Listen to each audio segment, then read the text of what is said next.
party. Come on, you do this. It's a special personalized thing. I sign the bottom, you know, and it says Love Cristina and the date. And one of the things that we've done this here on Home and Family too. These are those little ceramic bags. You see this? And you personalize it by putting the person's name on it.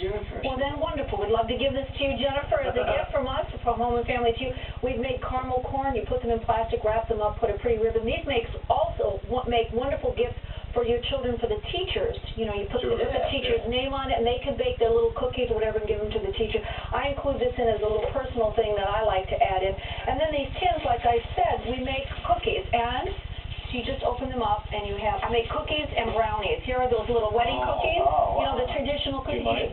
Go right ahead, Tom. You can make these. Death brownie. Death by chocolate.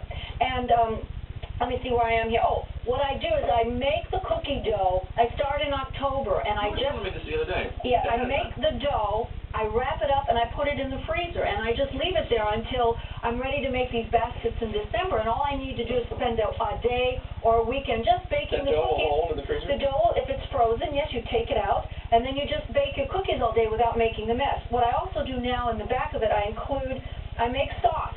I'll spend Saturday and Sunday just making sauce, put it in you lay down the plastic and you make a crisscross.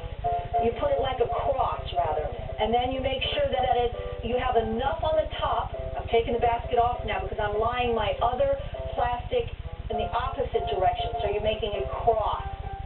All right? Now I'm putting my basket right back into the middle. And I'm going to lift up the first two sides and make sure I have enough room on top so I can tie my ribbon around it. So there's your first one, and you gather it up, gather. So you're closing a gap. There's the first gather, and now I take the second gather. So it's all enclosed, so nothing will fall out. And you just gather it up, and you can do this with one hand. You tie a piece of string around the top, and you tie a knot. So you can do it with one little poof or a fan. So there it is, all poofy.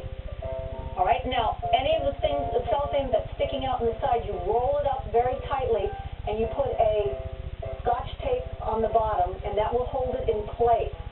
So nothing is going to fall out of your basket. Last, I put a ribbon, any kind of beautiful Christmas ribbon, gold or plaid. Make a beautiful bow. You have to fuss with it a little bit. And rather than letting the ribbon just hang, I like to make it look really pretty, and I like it to look wavy. So what I do is I use my little glue gun, and I make these little waves going down the cellophane. They'll give a really nice look to your package. And to that I add, I'm cutting it, I add your Christmas ornament. I'm putting a little poinsettia plant.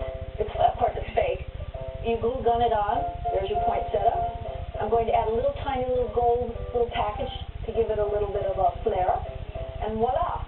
Wow. There. And here's the basket right here. See, this is, there it is. You couldn't describe a painting the way you just described it in that basket. Look, isn't that fun? You know, do it yourself. Your kids can help you with it. It's great. This whole basket cost me about $45 to $50. It depends on what you put in, because the ceramics cost nothing. And, of course, you've had all of this. You collect your mason jars all year long, and it ends up costing nothing. Wedding room with Candace.